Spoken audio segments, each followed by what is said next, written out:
ভাই রে, লন্ডন আমেরিকায় নেতারা খাচ্ছে কোরমা পোলাও আর বিরিয়ানি, আর দেশের তার সিঙ্গারা খাওয়া কর্মীরা খাচ্ছে কেলানি।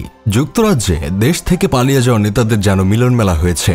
বর্ণাঢ্য আয়োজনে বিয়ে হলো যুক্তরাজ্যে আফসোস লীগের সাধারণ সম্পাদক সৈয়দ সাজিদুর রহমান ফারুকের চ্ছেলের। সেই অনুষ্ঠানে দেখা মেলে আফসোস লীগের বেশ কয়েকজন সাবেক মন্ত্রী, এমপি ও শীর্ষ নেতাদের। ছাত্র জনতার গণঅভ্যুত্থানে গত বছরের 5 আগস্ট আপা ক্ষমতাচ্যুত হলে তার দলটির মন্ত্রী, এমপিরা দেশ ছেড়ে পালিয়ে যান। পালিয়ে যাবার বেশ কয়েকদিন পর বিভিন্ন রেস্তোরাঁয় তাদের আড্ডা দেওয়ার ছবিও প্রকাশ্যে চলে আসে। চোখে মুখে তাদের দুর্নীতি ও অবিচারের ছাপ থাকলেও নেই কোনো হতাশা। আনন্দে কাটাচ্ছে দিন, আর খাচ্ছে আরেক নেতার ছেলের বিয়ে। দেশে টাকা চুরি করে বিদেশে বসে রং তামাশা উল্লাস আনন্দে মাতামাতি দেখে বেশ ভালোই লাগছে, কিন্তু তাদের কর্মীদের জন্য একটু খারাপই লাগছে।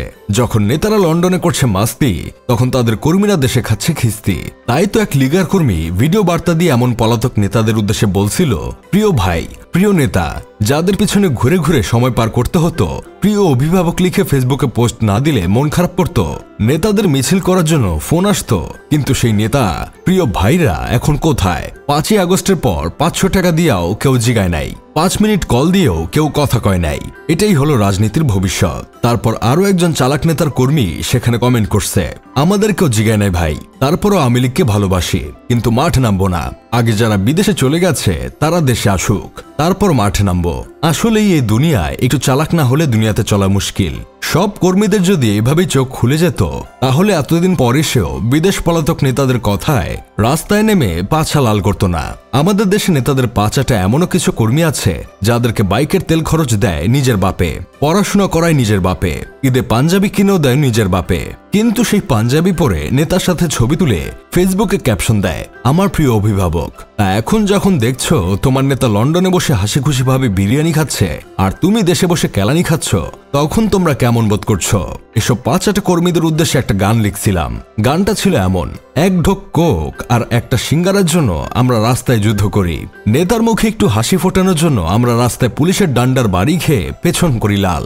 তবুও পলাতক নেতারা ফোন দিয়ে জিজ্ঞেস করে না আমাদের হালচাল। তবে এইখান থেকেই সিঙ্গারা কর্মীদের একটু হলেও শিক্ষা নেওয়া উচিত যে নেতারা তাদের বিপদ আসলে বিদেশে পাড়ি জমাতে পারবে, কিন্তু নেতার 5টা কর্মীরা বিপদের সময় কোথায় পাড়ি জমাবে? এই দেশে থেকেই পিছন লাল করতে হবে। এর চেয়ে নেতাদের পিছে না ঘুরে যদি কর্মের পিছে ঘুরতো তাহলে সম্মান বাড়ত। তবে অনেকের তো সম্মানের প্রয়োজন নাই, তাদের শুধু দরকার একটু পাওয়ার, 2টা সিঙ্গারা আর 1 ঢোক কোক। এটুকু পেলেই যেন তাদের কাছে শান্তি।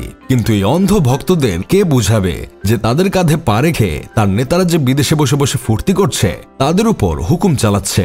যাই হোক, শেষমেশ আমি গোলাম হোসেন একটা কাজের কথা কই, যেই নেতা নিজের কর্মীদের বিপদে ফেলে রেখে পালিয়ে যায়, তাদের কথায় আবার কর্মীরা নাচে কেমনে ভাই?